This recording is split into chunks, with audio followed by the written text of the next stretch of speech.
ಎಲ್ಲರಿಗೂ ನಮಸ್ಕಾರ. ನಾನು ಈ ದಿನ ಒಂದು ಕಟ್ಟು ಪಾಲಕ್ ಸೊಪ್ಪು ತೊಗೊಂಡಿದ್ದೀನಿ. ಇವತ್ತು ಪಾಲಕ್ ಬಜ್ಜಿ ಮಾಡ್ತಾಯಿದ್ದೀನಿ. ನಮ್ಮಮ್ಮ ಮಾಡ್ತಾಯಿದ್ರಲ್ಲ ಆ ಥರ. ಇದಕ್ಕೇನು ಬೇಳೆ ಹಾಕುವಂಗಿಲ್ಲ, ರುಬ್ಬಿ ಮಾಡೋದು. ನೋಡಿ, ಒಂದು ಗಡ್ಡೆ ಬೆಳ್ಳುಳ್ಳಿ ತೊಗೊಂಡಿದ್ದೀನಿ, 1 ಇಂಚು ಶುಂಠಿ ತೊಗೊಂಡಿದ್ದೀನಿ, ಒಂದು ಸ್ವಲ್ಪ ಕೊತ್ತಂಬರಿ ಸೊಪ್ಪು ಮತ್ತು ಈ ಪಾಲಕ್ ಸೊಪ್ಪು. ಇದ್ರ ಜೊತೆಗೆ ನಾನು ಹಸಿರು ಮೆಣಸಿನ್ಕಾಯಿ ಹಾಕ್ತಿರ್ಲಿಲ್ಲ ನಮ್ಮಮ್ಮ, ಆದ್ದರಿಂದ ನಾನು ಹಸಿರು ಮೆಣಸಿನ್ಕಾಯಿ ಹಾಕೋಲ್ಲ, ಒಣ ಮೆಣಸಿನ್ಕಾಯಿ ಹಾಕಿ ಯಾವ ರೀತಿ ಬಜ್ಜಿ ಮಾಡೋದು ತುಂಬ ಹೆಲ್ದಿಯಾಗಿರುತ್ತೆ. ಇದಕ್ಕೆ ಬಳಸೋ ಮಸಾಲೆ ಸಾಮಾನುಗಳು ಅದು ಎಲ್ಲ ಇದರೊಳಗಡೆ ಸೇರಿದರೆ ಹೊಟ್ಟೆ ಕೂಡ ಕ್ಲೀನ್ ಆಗುತ್ತೆ. ನೀವು ಯಾವ ಸೊಪ್ಪು ಬೇಕಾದರೂ ಬಳಸ್ಬೋದು. ಇದಕ್ಕೆ ಕಾಕಿ ಸೊಪ್ಪು ಅಂತ ಬಳಸೋರು ಇವಾಗ ಅದೆಲ್ಲ ಸಿಗೋದಿಲ್ವಲ್ಲ. ಈಗ ಮಾರ್ಕೆಟಲ್ಲಿ ಪಾಲಕ್ಕು ಅತಿ ಈಸಿಯಾಗಿ ಸಿಗುತ್ತೆ, ಆದ್ದರಿಂದ ಇದರಿಂದನೇ ತೋರಿಸ್ತಾ ಇದ್ದೀನಿ. ಈಗ ಪಾಲಕ್ ಬಜ್ಜಿ ಮಾಡೋಣ. ನೋಡಿ, ಫಸ್ಟಿಗೆ ನಾನು ಒಂದು ಮಣ್ಣಿನ ಪಾತ್ರೆಯಲ್ಲಿ ನೀರು ಕಾಯ್ಲಿಕ್ಕೆ ಇಟ್ಟಿದ್ದೆ, ಮುಚ್ಚಿದ್ದೆ. ಇದು ಇಲ್ಲಿ ಪಾತ್ರೆ ತೊಳೆದಿಲ್ಲ ನೀಟಾಗಿ ಅಂತಲ್ಲ, ಒಗ್ಗರಣೆನೂ ಕೂಡ ನಾನು ಇದೇ ಮಣ್ಣಿನ ಪಾತ್ರೆಲ್ಲ ಹಾಕೋದ್ರಿಂದ ಇಲ್ಲಿ ಕಪ್ಪುಗಾಗಿರುತ್ತೆ. ಫಸ್ಟು ನಾವು ಇದನ್ನು ಪಳಗಿಸ್ಬೇಕಾದ್ರೆ ಒಂದು ಸ್ವಲ್ಪ ಒಲೆ ಮೇಲೆ ಇಟ್ಟು ಕಾಯಿಸಿದಾಗ ಕೂಡ ಕಪ್ಪುಗಾಗಿರುತ್ತೆ. ಪಾತ್ರೆ ನೀಟಾಗಿ ತೊಳೆದಿದ್ದೀನಿ, ನೀರು ಹಾಕಿದ್ದೀನಿ. ನೋಡಿ, ಒಂದು ಸ್ವಲ್ಪ ಈಗ ಕುದಿ ಬರ್ತಾಯಿದೆ. ಈಗ ಸೊಪ್ಪನ್ನು ಹಾಕ್ತಾಯಿದ್ದೀನಿ. ಪಾಲಕ್ ಸೊಪ್ಪು ತೊಳೆದು ಹಾಕ್ತಾಯಿದ್ದೀನಿ.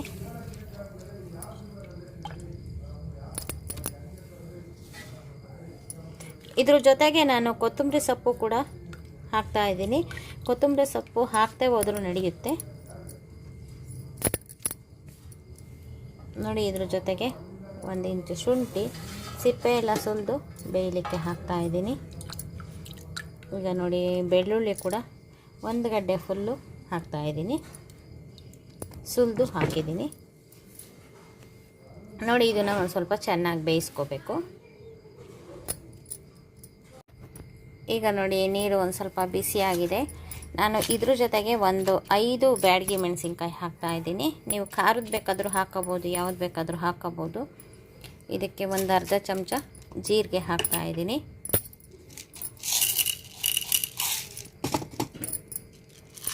ಒಂದು ಅರ್ಧ ಚಮಚ ಮೆಣಸನ್ನು ಹಾಕ್ತಾಯಿದ್ದೀನಿ. ಇದು ಆರೋಗ್ಯಕ್ಕೆ ತುಂಬ ಒಳ್ಳೆಯದು, ಅದಕ್ಕೋಸ್ಕರ ನಾನು ಈ ಥರ ಮಾಡ್ತಾಯಿದ್ದೀನಿ. ಬಜ್ಜಿ ಬೇಳೆ ಹಾಕುವಂಗಿಲ್ಲ, ಸಖತ್ತು ಚೆನ್ನಾಗಿರುತ್ತೆ. ಮಾಡಿ ತೋರಿಸ್ತೀನಿ. ಇದು ಚೆನ್ನಾಗಿ ಬೇಯಲಿ. ನೋಡಿ, ಇವಾಗ ನೀರು ಕುದಿ ಬರ್ತಾಯಿದೆ. ಇದಕ್ಕೆ ಒಂದು ಸ್ವಲ್ಪ ಕರಿಬೇವು ಹಾಕಿಬಿಟ್ಟು ಮುಚ್ಚಿ ಬೇಯಿಸೋಣ.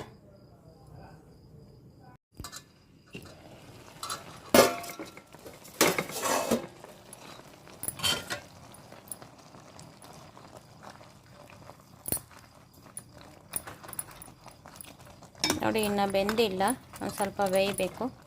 ನೋಡಿ, ಒಂದು ಸ್ವಲ್ಪ ಉಪ್ಪು ಹಾಕ್ತಾಯಿದ್ದೀನಿ, ಬೇಗ ಬೇಯುತ್ತೆ.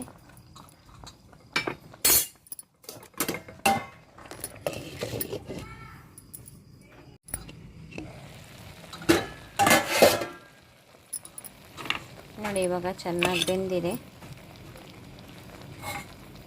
ಒಂದು ಸ್ವಲ್ಪ ಅರಿಶಿನ ಆ್ಯಡ್ ಮಾಡ್ತಾಯಿದ್ದೀನಿ. ಈಗ ನಾನು ಗ್ಯಾಸ್ ಆಫ್ ಮಾಡ್ತಾಯಿದ್ದೀನಿ. ಇದು ಫುಲ್ಲು ತಣಿಬೇಕು, ಅಂದರೆ ತಣ್ಣಗಾಗಬೇಕು. ನೋಡಿ, 1 ಜರಡಿಗೆ ಬಸ್ಕೊಂಡಿದ್ದೀನಿ. ಇದು ಫುಲ್ ತಣ್ಣಗಾಗಬೇಕು, ಅದಕ್ಕೆ ತಟ್ಟೆಗೆ ಹಾರಾಕೋತಾ ಇದ್ದೀನಿ. ಈ ಕಟ್ಟಿದೆಯಲ್ಲ, ಮತ್ತೆ ಅದೇ ಪಾತ್ರೆಗೆ ಹಾಕ್ತಾಯಿದ್ದೀನಿ. ಈ ಪಾತ್ರೆ ಇನ್ನೂ ಬಿಸಿ ಇರುತ್ತೆ. ಈಗ ನೋಡಿ, ಒಂದು ತಟ್ಟೆಗೆ ಹಾಕಿದ್ದೀನಿ. ಇದು ಒಂದು ಸ್ವಲ್ಪ ಚೆನ್ನಾಗಿ ತಣ್ಣಗಾದ್ಮೇಲೆ ನುಣ್ಣಗೆ ರುಬ್ಕೋಬೇಕು. ನಾವು ಇದಕ್ಕೆ ತುಂಬ ಹೆಲ್ದಿ ಆಗಿರೋವಂಥ ಸಾಮಾನು ಹಾಕಿದ್ದೀವಿ. ನೋಡಿ, ಜೀರಿಗೆ, ಮೆಣಸು, ಬೆಳ್ಳುಳ್ಳಿ, ಶುಂಠಿ, ಮೆಣಸಿನ್ಕಾಯಿ, ಸೊಪ್ಪು ಇಷ್ಟೆಲ್ಲ ಹಾಕಿದ್ದೀವಿ. ತುಂಬ ಆರೋಗ್ಯಕ್ಕೆ ಒಳ್ಳೆಯದು. ಬಿಸಿ ಇದೆ, ತಣ್ಣಗಾಗಲಿ. ನೋಡಿ, ಬೇಯಿಸಿರೋ ಸೊಪ್ಪು ತಣ್ಣಗಾಗೋ ಅಷ್ಟೊತ್ತಿಗೆ ಇಲ್ಲಿ ಬಿಸಿ ಬಿಸಿ ಅನ್ನಕ್ಕಿಟ್ಟಿದ್ದೀನಿ. ನೀಟಾಗಿ ತೊಳೆದ್ಬಿಟ್ಟು 2 ನೀರು ಹಾಕಿ ಇಟ್ಟಿದ್ದೀನಿ. 3 ವಿಷಲ್ ಮಾಡಿಸ್ಕೊಳ್ತಾ ಇದ್ದೀನಿ. ನೋಡಿ, 1 ಕಟ್ಟು ಸೊಪ್ಪು ಹಾಕಿದ್ದೆ, ಎಷ್ಟು ಕಡಿಮೆ ಆಗಿದೆ. ಮೆಣಸಿನ್ಕಾಯಿ ಕೂಡ ತುಂಬ ಚೆನ್ನಾಗಿ ಮೆತ್ತಗೆ ಬೆಂದಿದೆ. ಈ ಥರ ಮಾಡಿದರೆ ತುಂಬ ರುಚಿ ಇರುತ್ತೆ. ಈಗ ನಾನು ಮಿಕ್ಸಿಗೆ ಹಾಕ್ಕೊಂಡು ನುಣ್ಣಗೆ ರುಬ್ಕೊಳ್ತೀನಿ.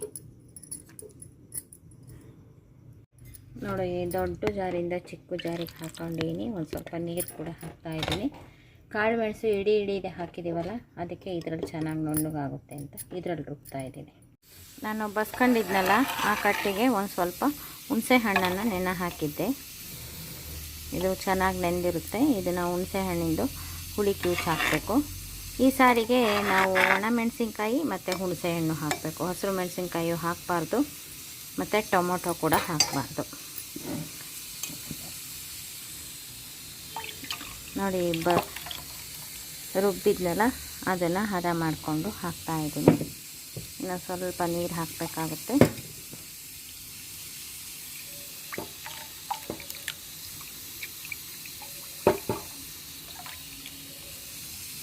ನೋಡಿ ಎಷ್ಟಾಗಿದೆ. ತೀರ ನೀರಿನಂಗೂ ಇರಬಾರ್ದು, ಗಟ್ಟಿಗೆ ಇದೆ. ಇದನ್ನು ಒಂದು ಸ್ವಲ್ಪ ಕುದಿಸ್ಕೊಳ್ಳೋಣ. ಹುಣಸೆ ಹುಳಿ ಕ್ಯೂಚ್ ಹಾಕಬೇಕು. ಇನ್ನು ಉಪ್ಪು ನೋಡಿ, ರುಚಿಗೆ ನೋಡಿ ಹಾಕಬೇಕಾಗುತ್ತೆ.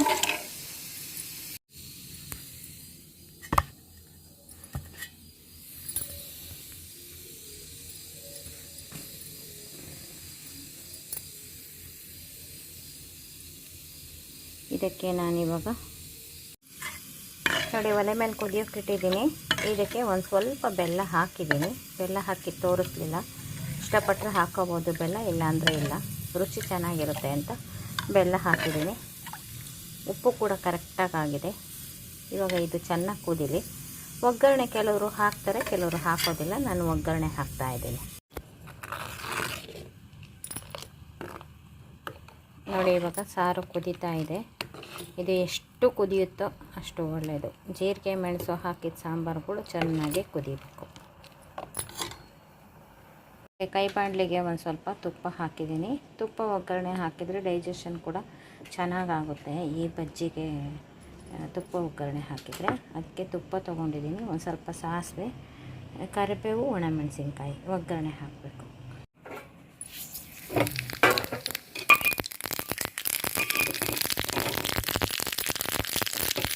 ಒಗ್ಗರಣೆ ಇಷ್ಟಾದರೆ ಸಾಕು. ಗ್ಯಾಸ್ ಆಫ್ ಮಾಡ್ತಾ ಇದ್ದೀನಿ.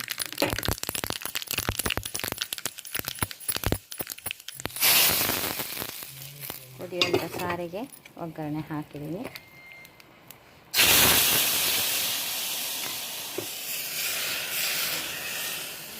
ನೋಡಿ ಇದನ್ನು ಕೂಡ ಹಾಕಿದ್ದೀನಿ. ಈಗ ನೋಡಿ ಚೆನ್ನಾಗಿ ಕುದೀತಾ ಇದೆ ಸಾರು. ತುಂಬ ಚೆನ್ನಾಗಾಯಿತು. ಬಜ್ಜಿ, ಪಾಲಕ್ ಬಜ್ಜಿ ಮಾಡಿದ್ದೀನಿ. ಇದೇ ಥರ ಬಜ್ಜಿಗಳನ್ನು ನೀವು ಒಂದೆಲಗ ಸೊಪ್ಪಲ್ಲಿ ಮಾಡ್ಕೋಬೋದು, ಕಿರುಕ್ಸಾಲೆ ಸೊಪ್ಪಲ್ಲಿ ಮಾಡ್ಕೋಬೋದು, ಇನ್ನು ಚಿಲ್ಕವರೆ ಅಂತ ಬರುತ್ತೆ ಅದರಲ್ಲೂ ಮಾಡ್ಕೋಬೋದು. ಚಿಲ್ಕವರೆ ಸೊಪ್ಪು ಅಂತಲೇ ಬರುತ್ತೆ, ಅದರಲ್ಲೂ ಕೂಡ ಮಾಡ್ಬೋದು. ಯಾವುದೇ ಸೊಪ್ಪಲ್ಲೂ, ಈ ಕಾಕಮಂಚಿನ ಸೊಪ್ಪು ಅಂತ ಹೇಳಿದ್ನಲ್ಲ, ಅದರಲ್ಲೂ ಕೂಡ ಮಾಡ್ಕೋಬೋದು. ಯಾವ ಸೊಪ್ಪು ಸಿಗಲಿ, ಒಂದು ಹಿಡಿ ಸೊಪ್ಪು ಇದ್ದರೆ ಸಾಕು. ಬೇಳೆ ಬೇಡ, ಏನು ಬೇಡ. ತುಂಬ ಆರೋಗ್ಯಕ್ಕೆ ಕೂಡ ಒಳ್ಳೆಯದು. ಈ ಥರ ಸಾಂಬಾರು ಮಾಡ್ಕೊಂಡು ನೋಡಿ, ರುಚಿ ನೋಡಿ, ಸಖತ್ತಾಗಿರುತ್ತೆ. ಆರೋಗ್ಯಕ್ಕೆ ಕೂಡ ಒಳ್ಳೆಯದು ಅಂತ ಈ ಸಾರು ಮಾಡಿ ತೋರಿಸಿದ್ದೀನಿ. ಈಗ ನೋಡಿ ಚೆನ್ನಾಗಿ ಕುದೀತಾ ಇದೆ. ಈಗ ಗ್ಯಾಸ್ ಆಫ್ ಮಾಡ್ತಾ ಇದ್ದೀನಿ. 1 ನಿಮಿಷ ಚೆನ್ನಾಗಿ ಕುದಿಯುತ್ತೆ, ಆನಂತರ ಇದಾಗುತ್ತೆ. ಈಗ ಬಡಿಸೋಣ. ಆಫ್ ಮಾಡಿದ್ರೂ ಕೂಡ ಒಂದು ಅರ್ಧ ನಿಮಿಷ ಕುದಿಯುತ್ತೆ. ನೋಡಿ 1 ನಿಮಿಷ ಆಯಿತು. ಈಗ ಕುದಿಯೋದೆಲ್ಲ ನಿಂತಿದೆ. ಈಗ ನೋಡಿ ಬಿಸಿ ಬಿಸಿ ಅನ್ನ ಬಡಿಸಿದ್ದೀನಿ. ಬಿಸಿ ಬಿಸಿ ಪಾಲಕ್ ಬಜ್ಜಿ ಸಖತ್ತಾಗಿರುತ್ತೆ. ನೋಡಿ ಏನು ಸಖತ್ತಾಗಿದೆ.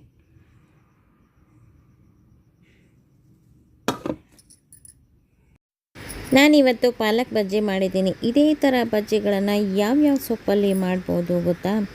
ನನಗೆ ತುಂಬ ಪರಿಚಯ ಆಗಿರೋ ಅಂಥ ಸೊಪ್ಪುಗಳನ್ನು ಈಗ ತೋರಿಸ್ತೀನಿ. ಇನ್ನೂ ತುಂಬ ಇದೆ, ಆದರೆ ಒಂದು ಸ್ವಲ್ಪ ಸಿಗುವಂಥ ಸೊಪ್ಪುಗಳನ್ನೇ ಹೇಳ್ತಾ ಇದ್ದೀನಿ. ನೋಡಿ, ಇದು ಒಂದಲ್ಗ ಸೊಪ್ಪು. ಇದು 1ನೇ ರೀತಿ ಈ ಥರ ಇರುತ್ತೆ. ಇದು 2ನೇ ರೀತಿ ಒಂದಲ್ಗ ಸೊಪ್ಪು. ಇದು ಫುಲ್ ಕವರ್ ಆಗಿರುತ್ತೆ. ಇದು ಚಿಲ್ಕರ್ವೆ ಸೊಪ್ಪು ಅಂತ, ಇದು ಮಾರ್ಕೆಟಲ್ಲಿ ಕೂಡ ಸಿಗುತ್ತೆ. ಗಣಿಕೆ ಸೊಪ್ಪು, ಇದು ಕಾಕಿ ಸೊಪ್ಪು ಅಂತ ಕೂಡ ಹೇಳ್ತಾರೆ. ಪಾಲಕ್ ಸೊಪ್ಪು ಈ ದಿನ ಮಾಡಿದ್ದೀನಲ್ಲ ಆ ಸೊಪ್ಪು. ಇದು ಸಬ್ಸಿಗೆ ಸೊಪ್ಪು, ಎಲ್ರಿಗೂ ಗೊತ್ತೇ ಇರುತ್ತೆ. ಇದು ನುಗ್ಗೆ ಸೊಪ್ಪು, ಇದರಲ್ಲಿ ಕೂಡ ಮಾಡ್ಬೋದು. ಇದು ಹೊನ್ಗನೆ ಸೊಪ್ಪು, ಇದು ಕೆಂಪು ಹೊನ್ಗನೆ ಸೊಪ್ಪು. ನೆಕ್ಸ್ಟು ಬಿಳಿ ಹೊನ್ಗನೆ ಸೊಪ್ಪು. ಇನ್ನು ಒಂದಿದೆ, ಇದು ಕಡ್ಡಿ ಹುಣ್ಗನೆ ಅಂತ ಹೇಳ್ತಾರೆ, ಇದರಲ್ಲಿ ಕೂಡ ಮಾಡ್ಬೋದು. ಇದು ಅಣ್ಣೆ ಸೊಪ್ಪು, ಇದು ಮೆಂತ್ಯ ಸೊಪ್ಪು, ಇದರಲ್ಲೂ ಕೂಡ ಮಾಡಬಹುದು. ಇದು ಬಿಳಿ ಬಸಳೆ, ಇದು ಕೆಂಪು ಬಸಳೆ ಸೊಪ್ಪು, ಇದರಲ್ಲೂ ಕೂಡ ಬಜ್ಜಿನ ಮಾಡ್ಬೋದು. ಇದು ಗೋಣಿ ಸೊಪ್ಪು ಅಂತ, ಇದು ಎಲ್ಲೆಲ್ಲಿ ಬೇಕಾದರೂ ಬೆಳೆಯುತ್ತೆ, ಹೂವಿನ ಗಿಡದಲ್ಲಿ ಕೂಡ ಬೆಳೆಯುತ್ತೆ. ಇದು ಬಿಳಿ ಗೋಣಿ. ನೆಕ್ಸ್ಟು ಇದು ಗಂಧದ ಸೊಪ್ಪು ಅಂತ ಹೇಳ್ತೀವಿ, ಇದು ಕೆಂಪುದು.